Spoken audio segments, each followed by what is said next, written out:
Eh mga master, meron tayong pupuntahan ngayon kasi may kasamahan akong iti-train lang o turuan na paano mag-address kasi may kasi sila, may na-encounter na naman sila ngayon na yung consult na mini BRF nasira yung board gawa ng namali na naman ng connection ng mga contractor. So ngayon papalitan nila ng indoor board. Kaso kailangan kasi yung addressing, yung napanood niyo yung dati. Ito yun. Ito yung mga kamaster yan.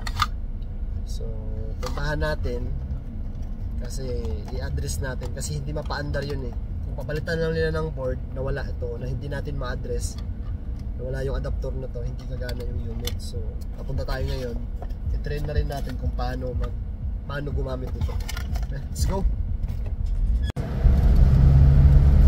Madumi yung windshield natin yun kasi umulan kasi. Okay, daan. Okay, so dito na tayo sa site. Yan. Pasok tayo dito.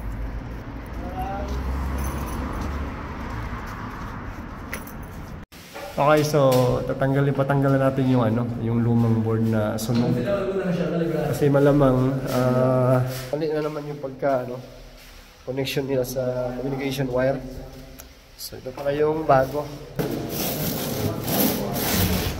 Yan, dala nila to. Yan, ito yung bago. So tanggalin natin yung luma doon na sunog. Pakita ko sa inyo. Sunog na sunog talaga.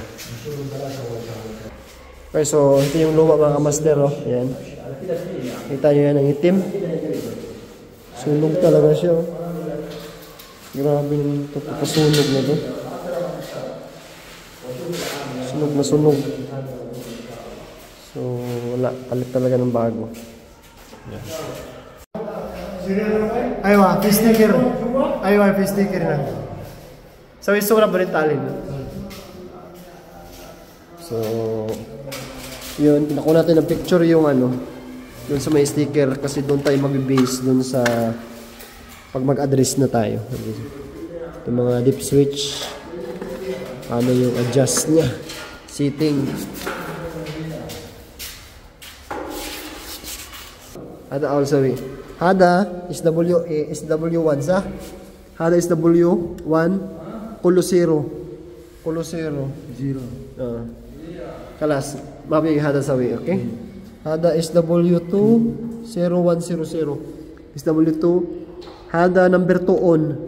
Hada on. Kasi naka-on siya, di ba? May 1 dito mga kamaster. Yung 4 na 0, nakalagay siya 1. So, ibig sabihin, okay, on. Yung dito, i-on din natin. Then, is W3 001. Number 3, on. Ayun. Then, is W4 00. Kulo 00 hada. Is W4 is 3. SW400 sa SW400 then SW500. So kung makita nyo mga master, SW400, SW500. So pag dito naman wala na tayong i-on, naka-0 na yan lahat yan. Tsaka dito SW5 din. Tapos dito tayo sa ENC1. Hada ENC1 sa rakip number 3. Yan, kung makita nyo mga master, yan, ENC1 number 3 siya. So yung dito naman, ilagay naman natin sa 3. Then, ANC2C. So, ANC2, sa C siya ilagay. C. Ayun ba? C sa. Then, ANC3 number 3. So, ANC3 number 3. Yan. So, okay na yan lahat. Yan, bigay ka. Yan, kung makita nyo mga master, is W1.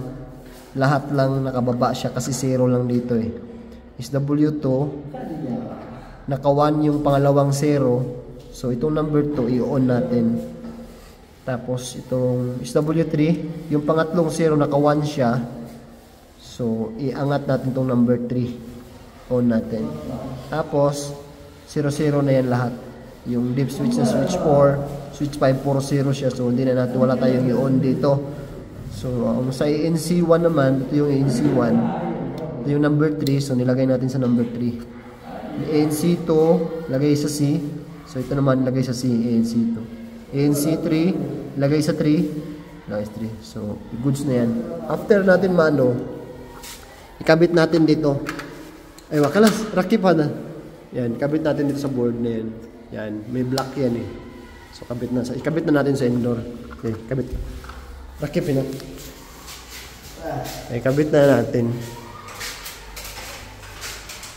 Yan. Okay, so yun mga master, nakabit na natin yung ano, yung bagong board. Ayan, nakabit na lahat. PQA, line neutral, tapos mga sensor sa fan motor, sa reactor. Nangyari dito, hindi kinabit na maayos yung drain dito.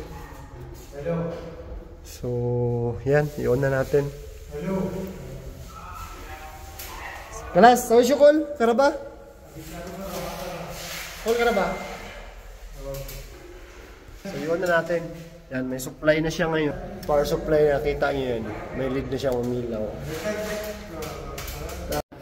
Okay mga kamaster, ayan. May supply na siya. Kung mapapansin nyo sa likod, malakas yung ilaw, nagbiblink yun. Ibig sabihin, hindi pa yan siya, hindi pa siya successful yung address niya. Ngayon,